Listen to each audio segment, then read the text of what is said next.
Good morning. This Labor Day weekend has been a very busy one. We spent the weekend at the Pike Food Forest and got to spend some time with Amanda Pike. She is the author of Transforming Florida Yards, and it was amazing spending time with her, seeing what they've done there, and having the opportunity to kind of glean some of her knowledge in what they've set up, how they've planted things, how they have maintained their food forest. And here is a brief tour. Good morning. We're spending the weekend at Pike's Food Forest, a very unique place here in Jupiter, Florida. And we are learning a bunch of things from Amanda Pike. Hello, Amanda. Hey, Looks like you got a big haul. got a big haul. Awesome. I'm going to take a quick walk around to give you guys just an idea at how she has things set up here. It's got paths all the way through her food forest. It's just beautiful. She's got dense paddocks with all kinds of plants, ranging from bananas to katuk to chaya, mangoes. She's got several kinds of, look at the size of that cocoa plum. Just amazing. She's got Biden's alba growing all over the place. I don't know what this yellow flower is. I think it's carpet flower, but I'm not 100%. A variety of different palm trees. She does have some Mexican sunflower that is quite tall. But she has just bananas, bananas, bananas all over the place, which I'm hoping to do as well. This one right here has a nice rack of bananas on it. Let me get around here so you can see it better. That's got a nice rack of bananas on it, growing. Another one is up there. This looks like another chaya. She's got a very large pile of chipped wood, which I'm thinking they might chip here on site when they're pruning their trees. Lots of different ginger plants. This looks like oh, that's a butterfly pea, it looks like. There's a lot of shade. She's got a lot of shade all over the place, which is good to know because we have a lot of shade under our oaks. So that's encouraging that everything she's got growing here gets a great deal of shade under these massive trees. This is some kind of a nut tree. I'm hoping that I'm going to be able to get some saplings or seeds or something, a cutting or something, to be able to get that growing on our food forest. And look at all of these beautiful orange flowers. These, I forget what they're called, but we have some of these and we're going to be spreading them all over the place. They're great to attract pollinators. She's got a small chicken coop back there with probably about seven or eight chickens. Little moringa grove here with moringa trees.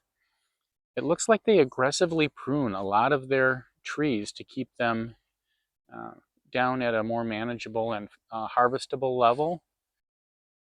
Beautyberry. More bananas, lots and lots of bananas.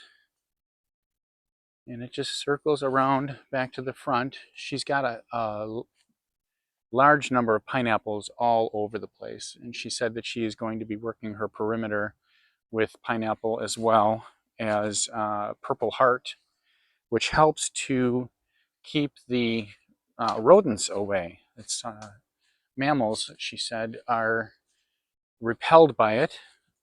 So that's good to know. We will hopefully get some cuttings of some Purple Heart. This is her quail run. Looks very simple to put together. We could probably do something similar to this at our place, or convert one of the existing chicken coops or runs to allow us to start raising quail. This is a beautiful tree right here with these purple flowers. I did take a snap of that in my Seek app, and I will talk with her to see if it identified it correctly. But they also have a big powder puff tree. We'll probably be pruning ours up a little bit higher than that in order to make it easier to walk underneath. But look at all the pineapples she's got here. And then she's got, this is the purple heart that I was talking about, that she is putting in amongst the pineapples to give it a little bit of color. I hope you enjoyed this tour, and we will be back. The Jupiter area has a bunch of nurseries all around it, as well as some nature areas to explore. Amanda has an Airbnb, which I recommend spending some time there if you have any interest at all in permaculture or food forests. It's an excellent place to gain some knowledge and just spend some time even peacefully in their food forest, walking around in the morning. It was an amazing stay. We enjoyed it very much, and they're very gracious hosts. We did visit several nurseries, and we're able to get a bunch of plants. We're going to get these in the ground. We got one banana variety. So this is a Musa lacatan banana. We got a Zion Excalibur. That is a jackfruit. We got a couple of those. This is a Wilson Red jackfruit. We also got some soursop.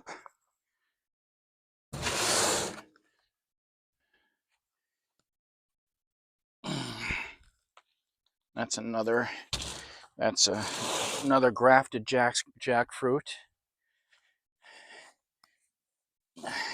We're excited about this one. Is a Thai mulberry, which has the really big berries on it. So we're excited about that one as well. We got a noni tree. A little less exciting, although I learned from Amanda that the leaves of this are also edible. I did not know that. She uses a pasta cutter, cuts them into like fettuccine type strips, and then just uses those in place of pasta. So we'll be trying that. The fruit is so pungent. If you've ever seen and smelled a noni fruit, they have a very, very strong blue cheese smell to them. And I'm told that if they're not ripe, you can use them, and they have a lot less of that pungent odor and can be used that way.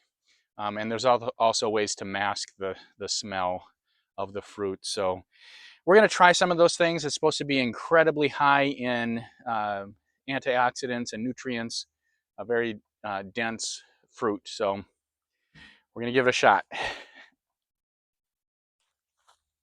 We also bought one more papaya because we want papaya here desperately. And oh, is this another Thai? Did we get two of the Thai? Yeah, we did get two of the Thai mulberries. One more plant that we got at one of the nurseries was definitely a luxury item. It's the Mysore raspberry, but they have marble-sized raspberries that they produce, and we are very much looking forward to harvesting some of those too. We want to get a good patch of those going here at the Food Forest. So that is, I think, the last of our plants that we got at the nurseries. We're going to get those in the ground today, and then I will give you a brief update and show you around what we did.